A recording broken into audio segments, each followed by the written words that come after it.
রায়গঞ্জের রাস্তায় বিশিষ্ট গায়ক কৈলাস খের। তাকে রায়গঞ্জের রাস্তায় দেখে অবাক হয়ে পড়েন সাধারণ মানুষ। বলিউডের বিখ্যাত গায়ক তিনি। তাকে সংবর্ধনা দিলেন বিজেপি কর্মীরা। দক্ষিণ দিনাজপুরের এক অনুষ্ঠানে যাওয়ার পথে বলিউড গায়ককে সংবর্ধনা জ্ঞাপন করলেন গেরুয়া শিবিরের কর্মীরা। উত্তরীয় পরিয়ে তাকে সংবর্ধনা জানানো হয়। বলিউডের এই বিশিষ্ট গায়ক বিজেপি কর্মীদের সঙ্গে কুশল বিনিময় করেন। প্রসঙ্গত, কৈলাস খের একজন শিব ভক্ত।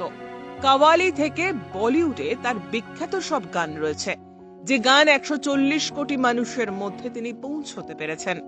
শিবরাত্রির দিন তিনি শিবের গান গেয়ে জনপ্রিয়তা অর্জন করেছিলেন।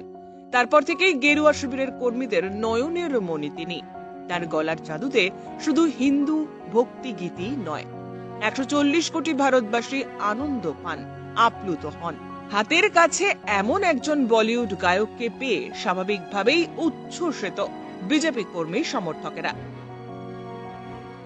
ব্যুরো রিপোর্ট, উত্তরের প্রহরী।